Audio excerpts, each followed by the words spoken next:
Good morning. Welcome to Ask Coffee Online. My name is Chef Caesar. Today I'm going to prepare for you a fig chutney. This is chutneys are original of the Indian cuisine. They're very popular. They can vary from dry fruits, vegetables like a mango, or even like say like a cucumber and a yogurt dip. So and also the texture. Sometimes they're very smooth, sometimes a little chunky. So it really depends on what you're making. But we're going to start with some fresh figs I got today.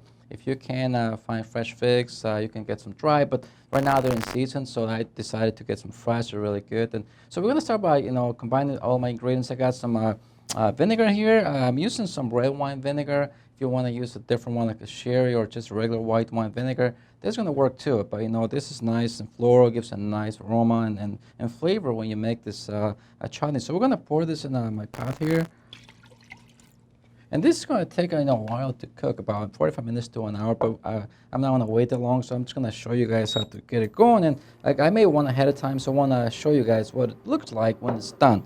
So I got my vinegar, my sugar here, and you can use, there's so many uses for this chutney. You can use it in a sandwich, maybe in a cheese platter, some cured meats, or even in a chicken breast or some pork tenderloins. So there's a lot you can do with it. I got some raisins here, some golden raisins. Also got some of my seasonings here. I mean, this is a combination of like vinegar, sugar, seasonings, and spices. So I got some whole cloves here, some cinnamon sticks. They're gonna go in there. It's gonna give a lot of flavor. I also got some whole mustard seeds here. Cloves in there. Okay. So we're gonna start getting all this ingredients going here. I also got some fresh ginger here. Fresh works the best. The dry stuff is not the same. You probably used it before, but I like to use fresh. It's very aromatic, very nice. Gives a nice flavor. And you guys know fresh is always better. Okay. Also got some red onions, diced really fine here. Okay, we're gonna get all that going here. I'm also gonna add some orange rind here, probably like half of it. And you can use your zester, or you just gotta peel the rind off. But be careful when you do this. You don't want any of the white stuff. Just be very careful. The white stuff is kind of bitter. I'm gonna cut them big because I'm gonna take them out of there. So at the end, but if you want to leave it in there, it's fine too. It's gonna cook too nice and soft, and so you can actually eat them. You guys have any questions so far? Feel free to ask. Okay. How many of you have tried chutney before or tried to make one? It's very quiet again. Okay, I'm also going to try to take some of this white stuff off here.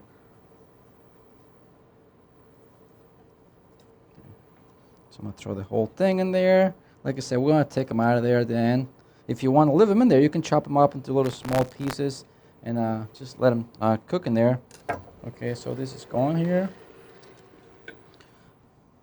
I'm gonna add some apples, just one apple. You can use any kind of apple you want to, so it doesn't have to be this honey crisp. You can use a green apple or any type of apple you like.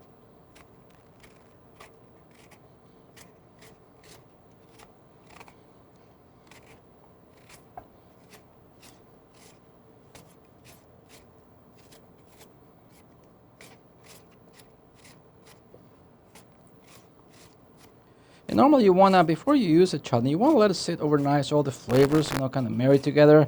Most of the time they use coal, but if you wanna serve it warm, that's fine too. But like I said, they usually serve coal, and the more you let them relax and kind of sit in the cooler, the tastier they're gonna be.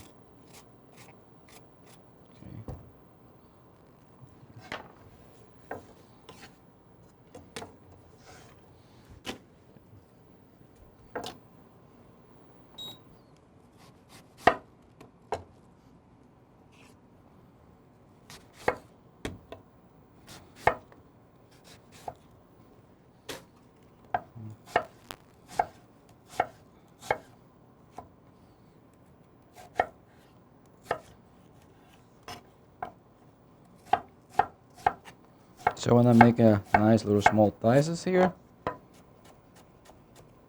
You don't want to make them too small because they're going to cook for a long time. You want some texture at the end, so you don't want all the fruit to pretty much disappear in there.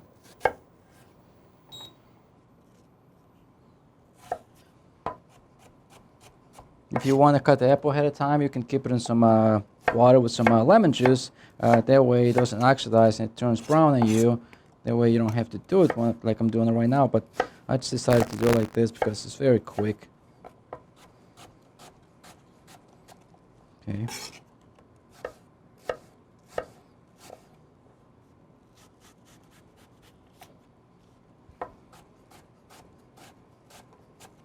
Okay, now apples are going to go in there now. Okay.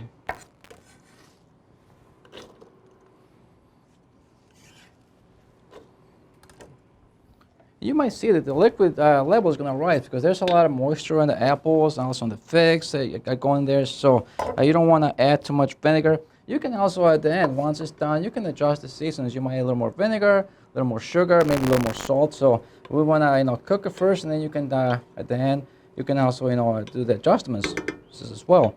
So now we're going to have our figs going here. We're going to cut the little stem off. Okay.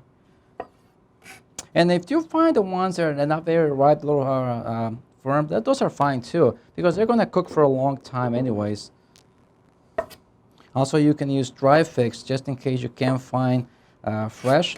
Dry figs work, as well.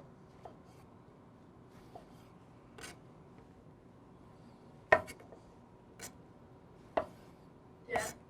Yes. How do you keep the apples from turning to applesauce? Well, they're going to break down.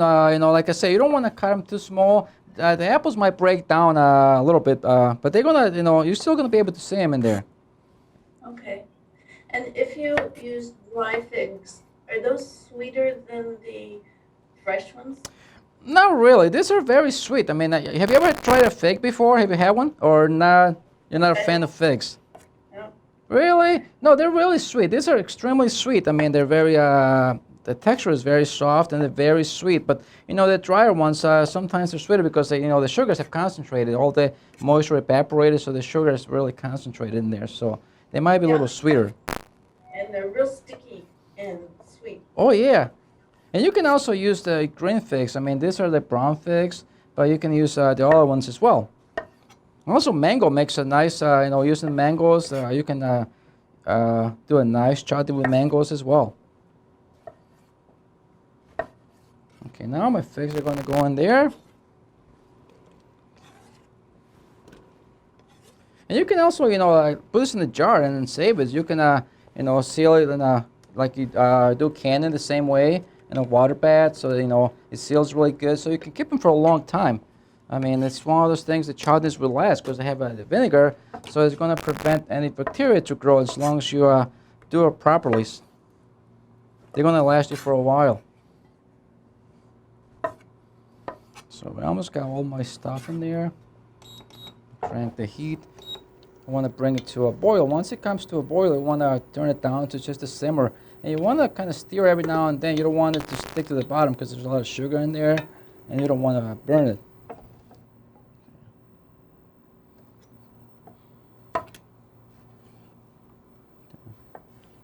So you just want to cut the figs in half or a quarter if they're really big. There's a few more ingredients I need to put in there still. Now I'm going to add a little heat. I got some Thai peppers here. If you guys don't like them, I mean, this is just going to balance the sweetness and the vinegar. But if you don't like the heat at all, you won't be able to taste it. You can just put one. I'm going to put two in there. You can also use some pepper flakes if you like. I got this from home. I got a lot of this at home, so in my garden.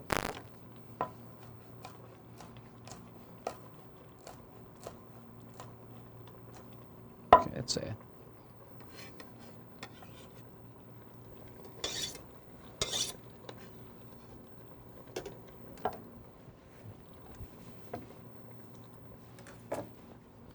Now we're going to add a little black pepper. About 1 teaspoon of black pepper. Kind of coarse, not too fine.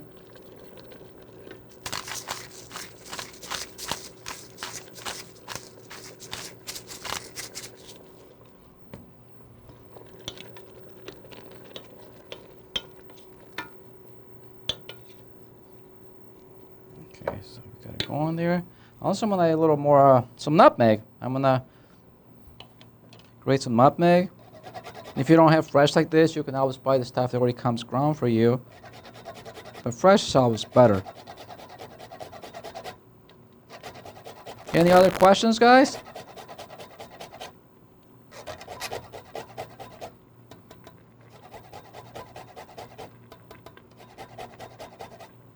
Oh, this smells so good. Okay. Now we're gonna add this.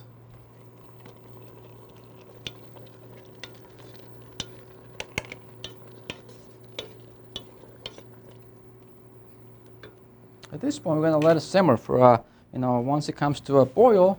Like I said, it's boiling now. We're gonna let it bring the heat down to let it simmer for about an hour. So you're gonna see once it starts to get like nice and thick, it's time to take it off. So you wanna keep an eye on this very close throughout the whole process. Otherwise, if you don't, you walk away, it might burn it. You don't want that. You want to have a nice finished product at the end. And the tomato one is also a good one that you can make tomatoes. If you guys have a lot of tomatoes, like for example in your garden this summer, you can make one too. I mean, it's really easy to make, and you can use it in so many different dishes like I told you before, and they're really good. So, yes, we have a question here. Okay, the question was about how much nutmeg do we recommend? About one teaspoon of nutmeg. It just depends if you like the flavor or not. So 1 teaspoon would be good. And depends how much you're making. So, I'm gonna give you guys a recipe too, but that should be good enough. Because this actually smells better than the one that you buy already ground up. I mean, you can smell this. It really smells really nice compared to the one that already comes ground up in a little container. But if you don't find that one, you can always use the other one as well. So, put the dishes back here.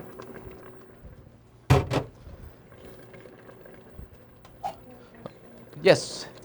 Why not use a pressure cooker to stop the aromatic compounds from evaporating? Okay, the question was why not use a pressure cooker to stop the aromatic compounds from evaporating? Well, the only thing is evaporating is the liquid. You want some of the liquid to evaporate, and the pressure cooker it's now when they get nice and thick. So you really want some of the moisture to really evaporate, so you get a nice little thicker consistency.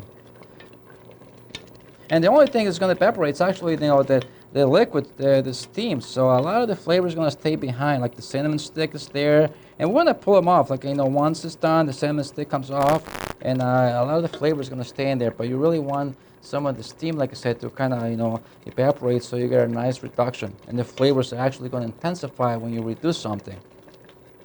Anybody else?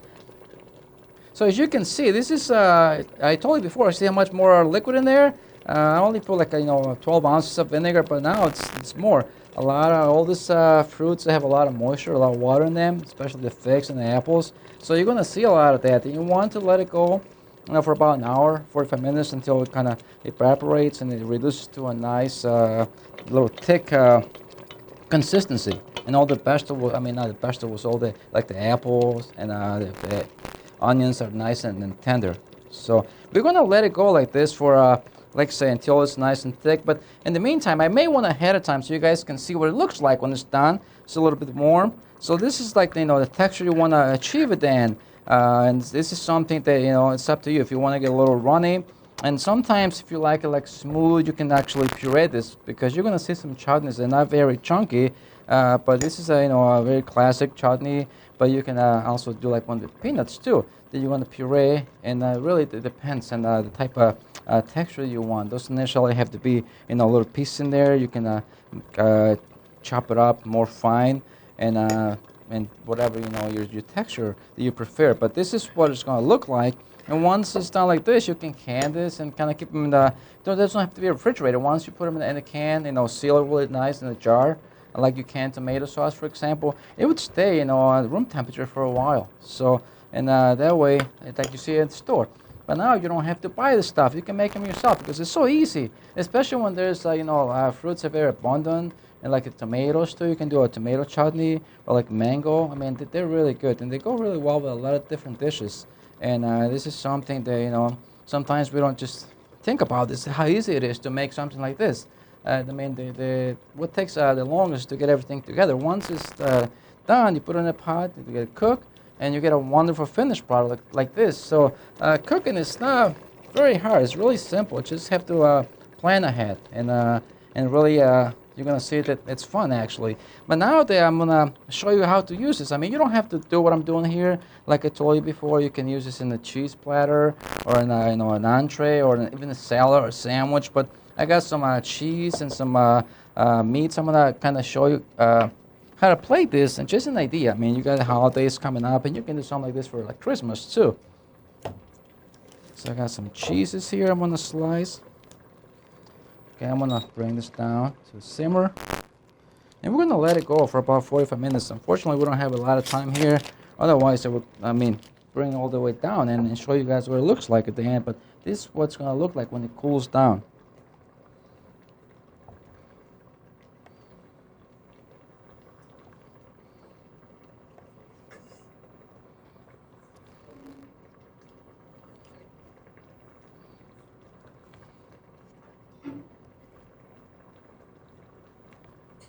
And your house is gonna smell really nice. I mean, all the fruits in there, the vinegar, all the spices, they're great. I got a little Swiss cheese here too.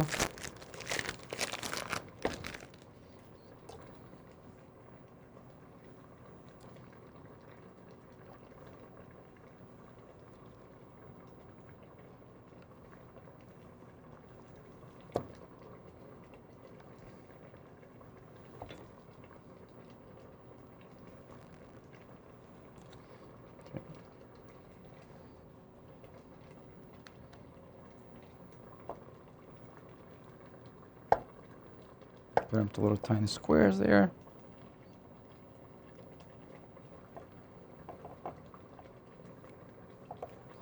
Any question, guys? Yes. Okay, the question is, do you serve this hot or cold? You can either do either one. I mean, for like a cheese platter like this, you want to do it cold. But if you want to serve it hot, like some like a meat or something, that's fine too. You can do like a pork tenderloin, even a steak or a chicken breast. So you can also serve it hot if you want to.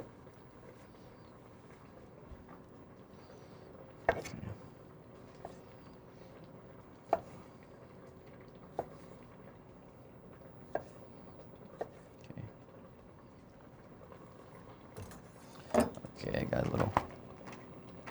some prosciutto here.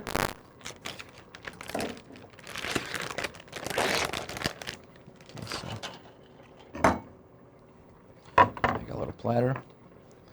I got my little wooden cup here to serve this. Okay.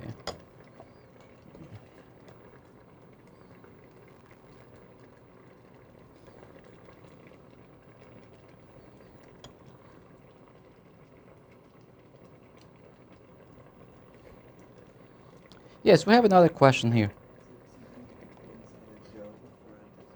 Oh, okay. The question was, can you put this? This is like in a dough, like a dessert. Of course you can. You can do like an empanada type of thing, and like puff pastry, and you bake it. And you can, I mean, I've done it before, like little appetizers. You can also put like a brie cheese in there and bake it together. So it's really good like that. So good question.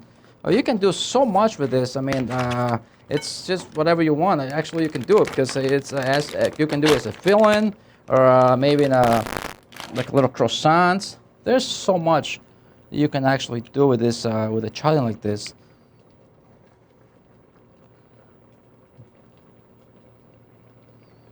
Okay, so we're going to do a little cheese and meat platter here today.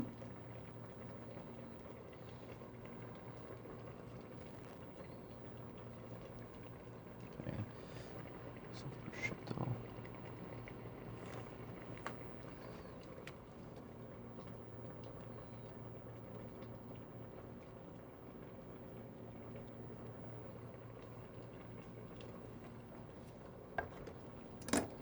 Okay.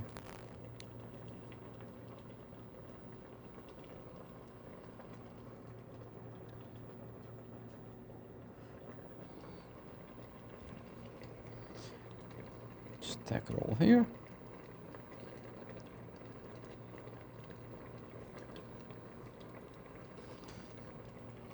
can also use some fresh fruits as well. I'm putting some figs. You can do something different if you want. I mean, this is I used to make a lot of this when I used to work in a restaurant, like for like a banquet buffet. And people just like this stuff, especially during the holidays. They're very popular. And I got some chips. I got some apple chips here. You guys can make some apple chips like this, and you just use little crackers. Also, I got some orange. These are easy to make. You just slice them, put them in the oven, very low, like 100 degrees, and let them there until they evaporate. You can use also a dehydrator to do this, but this is like orange slices, and they're really crunchy and they're nice.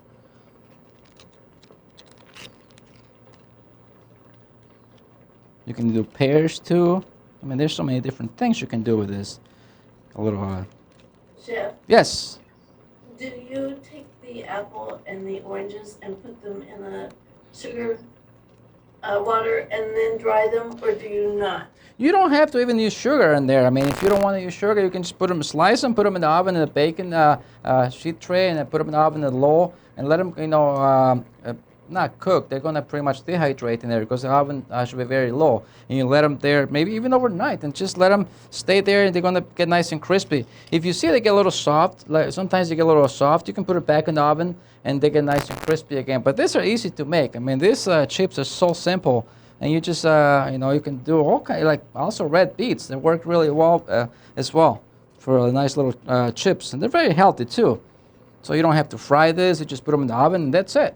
There's no oil in there or nothing. So this one, as you can see, is still going. I mean, there's a lot of liquid in there, like I told you guys was gonna be, because all the liquid from the apples, the figs. But it's getting a nice color. It smells really nice. So once you let it go and reduce it to a nice consistency, you take it out, you cool it off, and then you can just store it away. And then it's gonna end up something like this, okay? And the color is gonna get a little darker too because of the onions in there and the figs. But again, if you guys have any other questions out there? No? Okay, well, I want to thank you for being here this morning. It was nice. I hope you guys get to try this. As you can see, it's very easy. It's not a lot of work that goes into this, and you guys can make something wonderful. And especially now that you have, the holidays, getting close, and you can do something like this. All right, thank you so much, and I'll see you next week.